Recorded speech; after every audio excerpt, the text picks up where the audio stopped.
Boa tarde a todos, eu me chamo Wenner Melo e é uma honra para mim estar com todos vocês.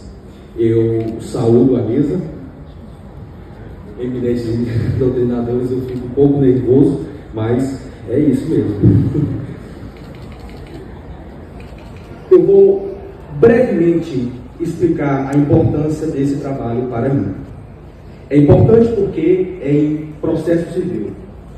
A matéria que eu mais estudo desde o início da minha graduação. Eu não sabia por quê, mas eu tinha algum chamado para estudar processo civil. Essa matéria tão burocrática, que só serviria para alguns professores até encher o nosso saco. Não é assim que eu vejo.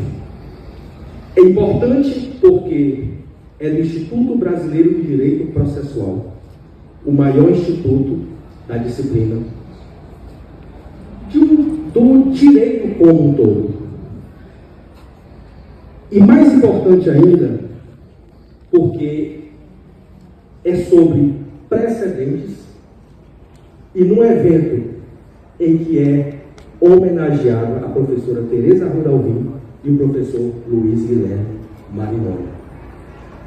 Se eu estou aqui hoje, eu devo a Deus, à minha família e ao professor Luiz Guilherme Marinoni. Por quê? Eu, na graduação, eu tinha contato com o professor, por e-mail. O professor nunca fez distinções, é generoso. Então, eu fui conduzido na minha graduação, eu no Nordeste, e o professor aqui, e nós tocávamos e-mail. Então, eu fui forjado com as melhores doutrinas, com as melhores indicações. Então, estar aqui hoje é um presente para mim e eu ofereço esse presente ao meu mestre, professor Luiz Guilherme Marinoni. O título. Eu nunca recebi tantas mensagens por conta deste título. Recebi e-mails, as pessoas intrigadas o que era que eu ia falar quando o precedente começa. Pois bem, a premissa central do meu trabalho, permitam-me que eu leia, é: os precedentes não surgiram como decisões vinculantes, mas sim como guias persuasivos que orientam a atividade jurisdicional por sua qualidade argumentativa e fundamentação sólida. No meu trabalho, eu defendo que não seguimos precedentes pela simples razão de haver norma impomos. Refiro-me ao artigo 927 do CPC. Nós seguimos precedentes para atender a uma necessidade civilizacional. Atendermos à racionalidade, à integridade, à ordem do sistema, que não se contenta ao ver os seus temas serem deliberados por cortes supremas e serem decididos de maneira distinta, sem razão para tanto. Então, nós seguimos precedentes, e aí eu vou para o 926, pela uniformidade, pela estabilidade, pela integridade e pela coerência do sistema. As sessões das turmas do STJ e do STF viraram verdadeiros muros das lamentações, onde os ministros se queixam, sessão após sessão, de que os seus precedentes não são seguidos pelos tribunais de segunda instância e pelos juízes de primeira instância. Em defesa destes, alguns argumentam que algumas decisões, alguns julgados são genéricos e por demais abstratos, e que por isso não consideram determinados casos concretos. Com quem está a razão? Nós não sabemos.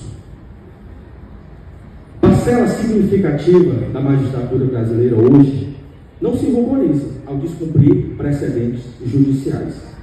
E em última análise, os precedentes não nos convencem. E o label de obrigatório, de vinculante, é indiferente. E é por isso que eu advirto e reitero que tanto o STF quanto o STJ continuarão com pautas abarrotadas Por quê? Os filtros são sim importantes, mas eles não vão ser completos. Por quê? Os filtros são importantes para diminuir a proliferação de recursos meramente protelatórios, mas eles não são capazes de impedir o espírito patrimonialista de alguns magistrados. De que ponto? Hoje se descumpre decisões judiciais pelo simples fato de discordar delas. Melhor dizendo, descumpre-se precedentes judiciais pelo simples fato de discordarem deles. Há poucos dias eu estava em uma mesa e um juiz com mais de 35 anos falou algo que passou despercebido por todos, menos por mim. Ele falou que em 35 anos de magistratura, ele nunca proferiu nenhuma sentença com a qual ele discordasse. Eu fiquei preocupado. Um juiz que durante 35 anos trabalha, redigindo sentenças e diz que nunca discordou de uma sentença que ele proferiu. Não vejo isso como mérito. Eu vejo isso como um indício de que há alguma coisa de muito errado. Indo adiante. Por que eu advirto, por que eu reitero que os filtros, eles não resolvem, eles não vão resolver essa situação em especial, de magistrados que não seguem.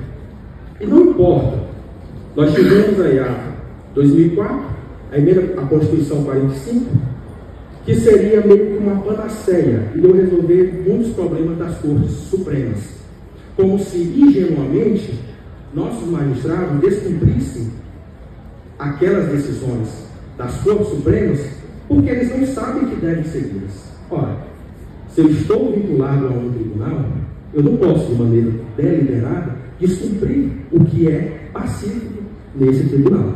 E se eu não fizer, cabe a mim um ônus argumentativo.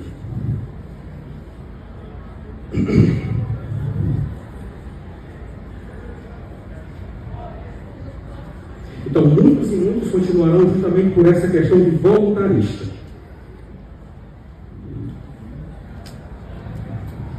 Então, parcela da magistratura, reitero, não reconhece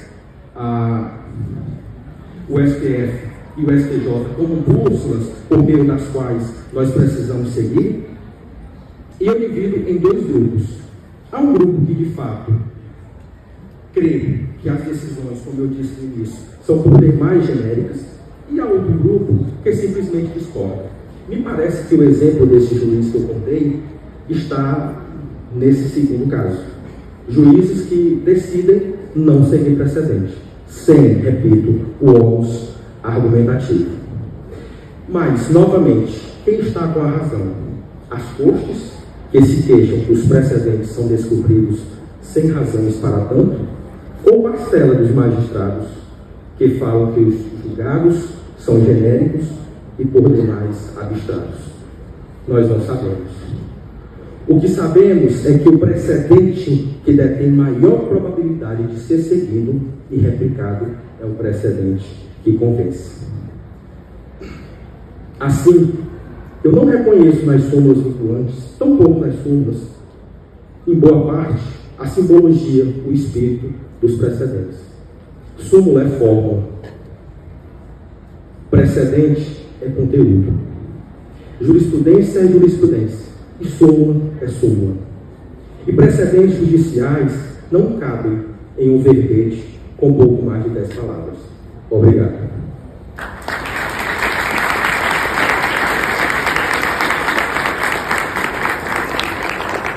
Cumprimento pela exposição. Weller, 8 minutos, 48 segundos, 49 milésimos. Não dá outro prêmio para ele por celeridade.